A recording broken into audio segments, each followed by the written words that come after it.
Hello दोस्तों, नमस्कार। Digital दौलत यूट्यूब चैनल में आपका दिल से बहुत बहुत स्वागत है। दोस्तों, अगर चैनल को पहली बार विजिट करा है तो चैनल को सब्सक्राइब कर लीजिएगा और साथ ही साथ बेल आइकन को हिट कर लीजिएगा ताकि आपको हर इंपॉर्टेंट नोटिफिकेशन, हर important video, crypto currency, blockchain, web 3 और साथ ही स्टॉक मार्केट पर मिलती रहे और आप कुछ भी मिस ना कर दें। दोस्तों, आज हम बात करने वाले हैं भाई एक बैंक के बारे में। उसका फंडामेंटल एनालिसिस करेंगे, उसकी प्रॉब्लम समझेंगे और समझेंगे भाई क्या इश्यूज़ हैं, क्यों बैंक क्या है नीचे गिरी जा रहा है। भाई आज हम बात करने वाले हैं बंधन बैंक के बारे में। तो भाई बंधन बैंक आप जैसा कि देख सकते हो, एक दिन की परफॉर्मेंस ठीक है भाई, नेगेटिव में है। 5 दिन की परफॉर्मेंस नेगेटिव में है। 1 मंथ की परफॉर्मेंस नेगेटिव में है। 6 मंथ की परफॉर्मेंस थोड़ा सा आपको ग्रीन में दिख जाएगा, पर ईयर टिल डेट भी ठीक है भाई, 2% की है, कुछ ज़्यादा जंप है नहीं। 1 साल की परफॉर्मेंस भाई नेगेटिव में 16%, 17%। 5 साल की परफॉर्मेंस भाई लगभग 50% डाउन है और मैक्सिमम देखोगे भाई तो 65% डाउन है। अगर आप यहाँ से देखोगे भाई तो यहाँ से तो देखोगे भैया ऑलमोस्ट 80% डाउन हो चुका है बैंक। तो इतनी क्या भाई प्रॉब्लम है कि बाकी सारे बैंक्स क्या है भाई ऊपर जा रहे हैं। HDFC देख लो, ICICI देख लो, एक्सिस बैंक देख लो, बट यही बैंक क्या है भाई नीचे क्यों जा रहा है। आज सारा कुछ आपको इसी वीडियो में सब कुछ क्लियर हो जाएगा। तो भाई अगर हम बात करें बैंक की, तो भाई बैंक का जो कोर बिजनेस है, जो सबसे पहले बैंक ने शुरू करा था, ठीक है, वो करा था माइक्रो फाइनेंस का। ठीक है, तो माइक्रो फाइनेंस क्या होता है भाई? Small loans. ठीक है, स्मॉल लोन कितने? छोटे लोन। छोटे लोन मतलब 5,000 से 50,000 तक का लोन को आप अगर कोई देता है तो उसको कहते हैं माइक्रो फाइनेंस, स्मॉल लोन। ठीक है, तो इसके चलते कौन लेगा भाई इसको, लोन को? लो इनकम इंडिविजुअल जिनकी सैलरी कम है। और कौन ज़्यादातर कौन होता है उनमें से? Mainly women. कहाँ पे? रूरल एरिया में। अब कोई भाई शहर में तो नहीं लेगा, रूरल एरिया में ही लेगा। ठीक है, तो इसके चलते क्या है, इनका जो मेजॉरिटी ऑफ बिजनेस है, हमें ये तो क्लियर हो जाता है कि भाई रूरल एरिया से है, गांव से है और सेमी रूरल अर्बन से भी है भाई। ठीक है, थोड़ा बहुत सेमी अर्बन से भी है, बट हाई मेट्रो सिटीज़ में नहीं है। तो इसके चलते मतलब क्या है भाई, ये जो है लो इनकम इंडिविजुअल्स को टारगेट करते हैं और इसके चलते क्या करते हैं, अपनी सर्विसेज प्रोवाइड करते हैं। ये जैसे कि जिनको फॉर्मल एक्सेस नहीं होता प्रॉपर बैंक का, तो ये वहाँ पे अपना बिजनेस सर्व करते हैं। तो भाई ये हो गया थोड़ा सा इनका बैंक का ओवरव्यू। अब बात करें भाई फेजेस की, तो मतलब ये क्या, कहाँ कैसे शुरू हुआ भाई? 2000 से 2006 में ये क्या था, एक NGO था। इसके चलते जो बंधन बैंक स्टार्ट हुआ था वो नॉट फॉर प्रॉफिट सोसाइटी के लिए स्टार्ट हुआ था, NGO के रिलेटेड। और कहाँ शुरू हुआ था भाई? वेस्ट बंगाल में इन 2001। उसके चलते इन्होंने क्या फोकस में रखा कि फाइनेंशियल इंक्लूजन करना है, पॉवर्टी एलिवेशन करनी है थ्रू माइक्रो लोन्स, कि हम छोटे छोटे लोन्स देकर लोगों को अपलिफ्ट करेंगे, लोगों को उठाएंगे। और उठाएंगे मतलब क्या भाई? उनको उनकी जो पोजीशन है वो अच्छी करेंगे। ठीक, ये 2001 से शुरू हुआ था 2006 तक। ठीक है, 2006 तक। फिर 2006 से 2015 ये बन गया NBFC। NBFC क्या हो गया भाई? Non banking finance company. ठीक, तो अब ये क्या हो गया भाई, इन्होंने कन्वर्ट कर लिया बंधन फाइनेंशियल सर्विसेज। ठीक है, तो अब बंधन जो माइक्रो सर्विस था, वो अब माइक्रो फाइनेंस था, वो हो गया बंधन फाइनेंशियल सर्विसेज। ठीक है, तो किस लिए? ताकि ये अपना माइक्रो फाइनेंस का बिजनेस को अच्छे से और कर सकें। ठीक, ये हो गया 2006 से 2015 का फेज़। अब का फेज़ जो चल रहा है भाई, अब ये बन चुका है बैंक। ठीक, तो RBI ने इनको बैंक का लाइसेंस दे दिया था 2015 में। उसके बाद ये क्या बन चुका है? Bandhan bank, the first micro finance focused institution in India to become a fully fledged bank. ठीक, तो ये फर्स्ट माइक्रो फाइनेंस बिजनेस था जो कि फुली फ्लेज्ड बैंक बन गया 2015 में। तो ये हो गया बैंक की थोड़ी सी हिस्ट्री। अब देखिए भाई, जो माइक्रो फाइनेंस का बिजनेस होता है ना, अब ये तो पता चल गया आपको कि माइक्रो फाइनेंस का बिजनेस है। अभी भी जो माइक्रो फाइनेंस का बिजनेस होता है ना भाई, वो होता है high risk and high reward. ठीक, हाई शील्ड कह लो आप, जिसको मर्जी जो मर्जी कह लो, बट इसके चलते क्या रहता है भाई, जो वोलेटिलिटी होती है, जो उतार चढ़ाव होता है, वो बहुत ज़्यादा होता है और उसके चलते गिरावट भी बहुत ज़्यादा होती है। तो एकदम अच्छा परफॉर्मेंस करेगा एकदम बिल्कुल नीचे आ जाएगा। तो ये होता है माइक्रो फाइनेंस के साथ, यही दिक्कत होती है। ये दिक्कत होती क्यों है भाई? जैसे अब आपको पता है कि भाई इंडिया में इस टाइम बहुत जगह, ज़्यादा जगह पे क्या हो चुका है, फ्लड्स आ चुके हैं। तो अब क्या है, जैसे क्योंकि ये टारगेट करते हैं लो इनकम वालों को, ठीक है, तो अब लो इनकम वालों को पैसे दे दिए। अब उनकी जो रिकवरी होती है, ठीक है, तो जैसे जो भी मंथली ईएमआई बनती है, वो क्या करते हैं, क्योंकि छोटे जो हैं इनकम वाले लोग, उनको जो अगर लेडीज़ को दे दिया, ठीक है, अब फ्लड है तो भाई उनका जो वर्क है वो इम्पैक्ट हो जाएगा, ठीक है, तो वो क्या करेंगे, इनको पेमेंट जो ईएमआईज हैं वो डिफ़ॉल्ट करना शुरू कर देंगे। क्यों? क्योंकि भाई ऑब्वियसली वो अब बाहर एकदम पूरा बाढ़ आई हुई है, वो कहाँ पर जाके काम करेंगे, ठीक है। तो ये इसके चलते मतलब क्या होता है कि अब आपको थोड़ा सा पता चल जाएगा कि भाई ये जो माइक्रो फाइनेंस वाले बैंक्स होते हैं या कोई भी कह लो इंस्टीट्यूट्स होते हैं, इनको बहुत ज़्यादा मार पड़ती है भाई इन चीज़ों की।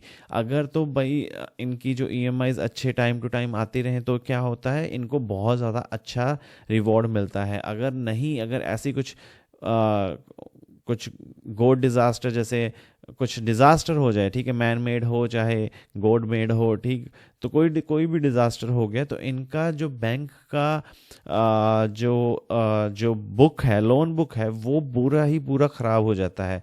तो अभी भी अगर आप देखोगे भाई, तो इनका जो बंधन बैंक का बिजनेस जो आता है वो 40%, ठीक है भाई, 40% जो है, इसको मैं लिख कर यहाँ पे लिखता हूँ, 40% जो है वो माइक्रो फाइनेंस से आता है।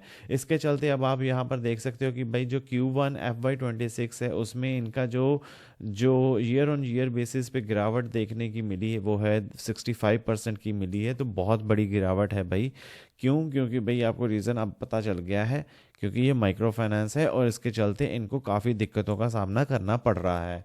साथ के साथ भाई अगर बात करें इनका एक जो रेगुलेटरी स्क्रूटनी हुई थी, ठीक है, जिसमें इनका गवर्नेंस फेल हो गया था, कंप्लायंस फेल हो गए थे, उसके चलते क्या हुआ भाई, वो भी मैं आपको बताता हूँ क्या फेल हुआ था। बट उसके चलते क्या हुआ, इनको पेनल्टीज लगी, इनके ऊपर क्या हुआ भाई, जो इन्वेस्टर का कॉन्फिडेंस था वो भी काफ़ी ख़राब हो गया। तो भाई वो क्या इशू क्या था भाई, इशू ये था कि जब इनको 2015 में लाइसेंस मिला था बैंक का, तो आरबीआई ने इनको ये कहा था कि भाई अपनी जो शेयर होल्डिंग है वो 40% तक ले आओ, ठीक। बट अभी भी 2000 सितंबर 2018 तक इनकी जो शेयर होल्डिंग थी वो कितनी थी, वो थी 82.28।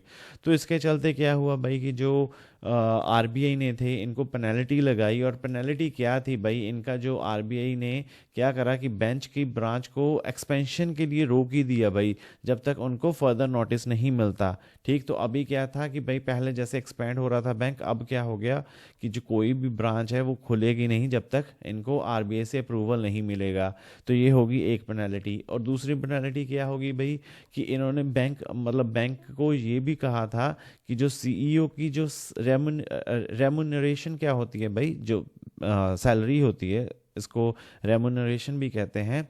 तो उसके चलते क्या होगा कि भाई अगर सीईओ अगर कोई भी सैलरी लेगा तो वो पहले उसको किसकी अप्रूवल लेनी पड़ेगी, आरबीआई की अप्रूवल लेनी पड़ेगी। तो इसके चलते अब क्या हुआ था भाई, और भी जो नेगेटिव इमेज, क्योंकि कंप्लायंस फेल हो गया भाई, कंप्लायंस बहुत बड़ी चीज़ होती है। तो इसके चलते क्या होता है कि इमेज जो थी बैंक की वो और भी ज़्यादा ख़राब होगी। तो अब बैंक को क्या करना पड़ा भाई, बैंक को लेकर आना पड़ा एचडीएफसी लिमिटेड को और शेयर स्वैप करना पड़ा विद ग्रुप फाइनेंस। तो इसके चलते तब उनका जो प्रमोटर स्टेक था वो कम हुआ। उसके बाद हालांकि आरबीआई ने जो रिस्ट्रिक्शन लगाई थी एक्सपेंशन की वो हटा दी, बट फिर भी क्या हुआ भाई, 1 साल के बाद हट गई थी वो। बट उसके साथ अभी जो इनकी जो इमेज खराब हो गई थी 1 साल में, जो इन्वेस्टर का कॉन्फिडेंस लूज हो गया, वो वैसे का वैसा ही रहा। इसके चलते इनको काफ़ी दिक्कतों का सामना करना पड़ा। ये होगी भाई दूसरी दिक्कत। अब भाई तीसरी दिक्कत ये थी कि जो प्रमोटर थे, ठीक है, वो अब क्या करने लग पड़े थे, इनका जो शेयर था वो बेचने शुरू कर दिया था, जो क्योंकि उनका सेंटीमेंट काफ़ी हर्ट हो गया था रेगुलेटरी रिस्ट्रिक्शंस के चलते, क्योंकि रिस्ट्रिक्शंस लग गई थी ना, आप खोल नहीं सकते नई ब्रांच कुछ भी।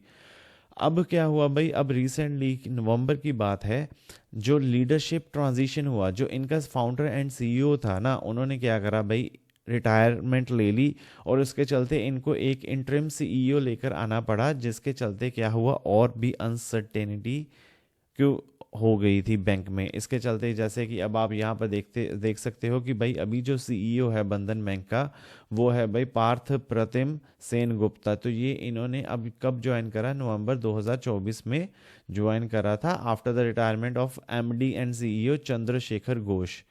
ठीक, तो इनका एकदम से चंद्रशेखर घोष जी ने क्या करा, रिजाइन दे दिया था और इनकी जगह पे पार्थ प्रतिम सेन गुप्ता जी को टेक ओवर करना पड़ा। तो ये एक होगी तीसरी अनसर्टेनिटी जिसके कारण क्या हुआ कि भाई क्यों दे दिया रिजाइन। ठीक है, ये क्वेश्चन मार्क ये बन गया था एक बड़ा क्वेश्चन मार्क, ठीक है, जो आंसर जिसका नहीं मिल रहा था इन्वेस्टर को। तो इसके चलते क्या हुआ भाई, बैंक में और भी ज़्यादा नेगेटिविटी, मतलब सेंटिमेंट हर्ट हो गए। ठीक है, बैंक की इमेज खराब होगी, बैंक का शेयर में जो सेंटिमेंट्स थे वो रिफ्लेक्ट होने शुरू हो गए। क्यों, अगर नेगेटिव सेंटिमेंट्स तो नेगेटिव शेयर प्राइस, अगर पॉजिटिव सेंटिमेंट्स तो पॉजिटिव शेयर प्राइस।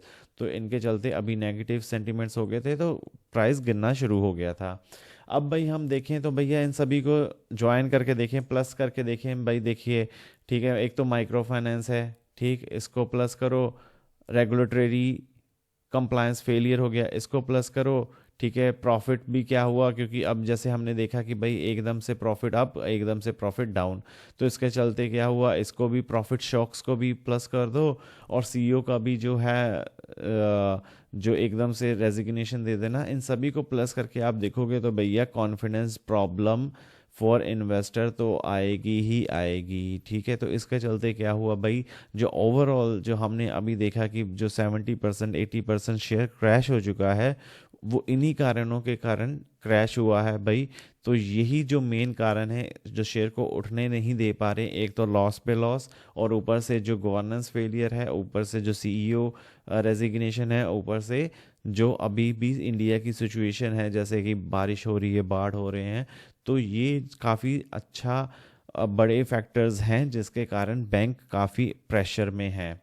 तो भाई यही थे आज की वीडियो, आशा करता हूँ वीडियो अच्छी लगी होगी। अगर आपको कोई भी क्वेश्चन हो भाई कमेंट करके ज़रूर पूछें, मैं आपको कोशिश करूँगा आपके हर क्वेश्चन का आंसर दे पाऊँ वीडियो के थ्रू। बट आशा करता हूँ भाई वीडियो अच्छी लगी होगी, अच्छी लगी तो बहुत बहुत धन्यवाद। आप हमेशा हंसते रहें, मुस्कुराते रहें, वीडियो को लाइक, चैनल को सब्सक्राइब करना मत भूलिएगा और कमेंट करके अपनी राय ज़रूर बताएं भाई, आपका क्या ख्याल है। फैक्ट्स और जानकारी ये एक और यूट्यूब चैनल है, जिसको चाहो आप इसको भी सब्सक्राइब करके रख सकते हो। लिंक ऊपर आई बटन पे और नीचे डिस्क्रिप्शन में मिल जाएगा। इस पे हम बस डे टू डे के बारे में बात करते हैं। बहुत बहुत धन्यवाद भाई, आप यहाँ तक आए, आपका दिन शुभ हो, धन्यवाद।